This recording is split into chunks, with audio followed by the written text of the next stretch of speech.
دونوں پاؤں کا دھونا۔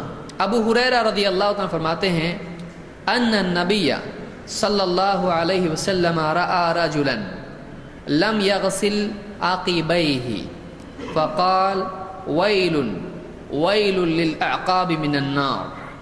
امام مسلم نے کتاب الطہارہ میں اس کو روایت کیا ہے۔ ان النبی صلی اللہ علیہ وسلم رأى رجلا، اللہ کے نبی صلی اللہ علیہ وسلم نے ایک شخص کو دیکھا۔ رأى دیکھا، رجلا ایک آدمی کو دیکھا، لم یغسل عقبیہ اس نے نہیں دھویا تھا، عقبی اپنی ایڑیاں، پاؤں کا جو پیچھے کا حصہ ہوتا ہے اس کو کیا کہتے ہیں؟ ایڑی۔ تو آپ نے جب دیکھا اس کے پاؤں کے پیچھے حصے میں کیا ہے؟ سوکھا پن ہے۔ فقال ویل للاعقاب من النار، آپ نے فرمایا کہ ایسی ایڑیوں کے لیے جہنم کی آگ ہے۔ ویل کے معنی ہوتے ہیں بربادی، ہلاکت۔ ویل تو ایسی جو ایڑیاں ہیں، کون سی؟ جس میں وضو کے سلسلے میں دھونے میں لاپرواہی برتی جائے، تو ایسی ایڑیوں کے لیے کیا ہے؟ جہنم کی آگ کی وعید ہے۔ اس حدیث سے کیا باتیں معلوم ہوئی؟ نمبر 1، ایڑی کو اچھی طرح سے دھونا چاہیے۔ اس کا حکم کیا ہے؟ اس کا حکم کیا ہے جب پوچھا جائے تو جواب یہ ہوگا واجب ہے، مستحب ہے، حرام ہے، مکروہ ہے، مباح ہے۔ کیا ہے؟ فرض ہے یا واجب ہے؟ فرض نہیں ہے نا؟ واجب اور فرض کیا ہے؟ ایک ہی ہے۔ تو اس سے معلوم ہوا کہ ایڑیوں کا دھونا واجب یا فرض ہے۔ ٹھیک، اور کیا معلوم ہوا؟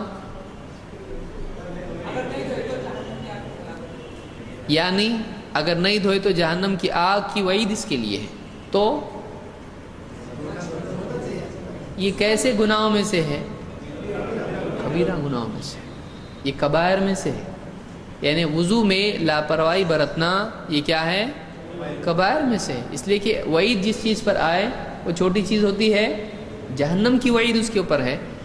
تو کوئی آدمی وضو کے اعضاء دھونے میں لاپرواہی برتتا ہے، ایک تو یہ کہ آدمی دھو رہا ہے اس کو خود احساس نہیں تھا، ایک اور بات ہے، لیکن اس نے کسی طرح سے دھو لیا، دھیان سے نہیں دھویا، یہ کیا ہے؟ یہ بری بات ہے، یہ کبائر میں سے ہے۔ اسی لیے آپ نے کیا کہا؟ ایسی ایڑیوں کے لیے جہنم کی آگ کی وعید ہے۔ پھر اس سے یہ بھی بات معلوم ہوئی کہ اللہ کے نبی صلی اللہ علیہ وسلم صحابہ کے وضو وغیرہ کے سلسلے میں بھی ان کی نگرانی کرتے تھے۔ یعنی علماء کا کام ہے کہ عوام کے احوال کی نگرانی کریں۔ اگر عالم بولتا ہے لوگ جانیں، اپنی زندگی جانیں، ہم کیوں دیکھیں، ہم اپنی زندگی میں مگن رہیں گے، کیا یہ صحیح ہے؟ نہیں۔ وضو کا معاملہ، وضو کے سلسلے میں بھی آپ لوگوں کی نگرانی کرتے تھے۔ آپ نے دیکھا کہ اس کے پاؤں پہ ایسا ایسا، پیچھے کا ایسا سوکھا ہے، تو آپ نے کیا کہا؟ ویل للاعقاب من النار، سوکھی ایڑیوں کے لیے جہنم کی آگ کی وعید ہے۔ تو اس سے معلوم ہوا پاؤں کا دھونا لازم ہے۔ اور کوئی آدمی بولتا ہے کہ اتنا سارا دھویا نا، تھوڑا سا رہے گا تو کیا ہوتا، چلتا نہیں۔ تو آپ نے جب دیکھا کہ تھوڑا سا حصہ سوکھا ہے تو چلے گا نہیں، پورا پاؤں دھونا لازم ہے۔ کوئی حصہ سوکھا، اب اگر ایڑیوں کی بجائے کوہنیوں کا حصہ سوکھا رہے تو وضو ہوگا؟ اسی حدیث سے یہ معلوم ہوا کہ جس عضو کا دھونا فرض ہے اس کا کچھ حصہ بھی سوکھا نہیں رہنا چاہیے۔ تو یہاں حدیث کس سلسلے میں ہے؟ ایڑیوں کے سلسلے میں ہے۔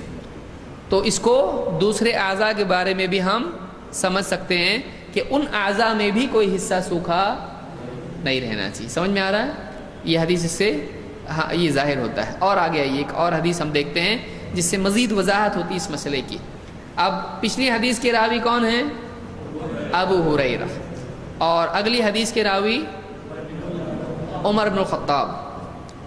عمر بن خطاب رضی اللہ عنہ فرماتے ہیں کہ ان رجلا توضأ، ایک آدمی نے وضو کیا، فترک موضع ظفر علی قدمہ، تو اس آدمی نے کیا کیا؟ ظفر ناخن جتنا حصہ، ایک آدمی کا ناخن کتنا حصہ رہتا ہے؟ اتنا. تو اس نے اتنا حصہ چھوڑ دیا دھونے سے، مطلب دھویا اور چھوٹ گیا، اس سے دھیان نہیں دیا، پرواہ نہیں کی. تو فَتَرَكَ مَوْضِعَ ظُفُرٍ عَلَى قَدَبِهِ، ایک قدم پر ناخن جتنا حصہ سوکھا اس کا چھوڑ دیا، اس نے چھوڑ دیا، اس کو چلتا کیا ہوتا، چھوڑ دیا اس کو. فَأَبْصَرَهُ النَّبِيُّ صلی اللہ علیہ وسلم، تو وہ چیز اس کے بدن کا اتنا حصہ، پاؤں کا حصہ سوکھا رہنا اللہ کے نبی صلی اللہ علیہ وسلم نے دیکھ لیا.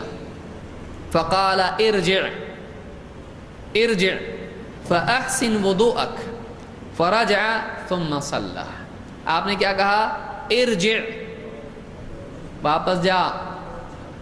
وہ آیا وضو کر کے اور آپ نے دیکھا کہ اس کا جسم کا، پاؤں کا اتنا حصہ کتنا سوکھا ہے، اتنا ناخن جتنا حصہ. آپ نے کہا واپس جا. فاحسن وضوءك، جا اچھی طرح سے وضو کر کے آ. فرجع، وہ آدمی واپس گیا. ثم صلی، پھر آ کے اس نے واپس سے نماز پڑھی ہے. اس حدیث کو امام مسلم نے اپنی صحیح میں روایت کیا ہے. اس سے کیا معلوم ہوا؟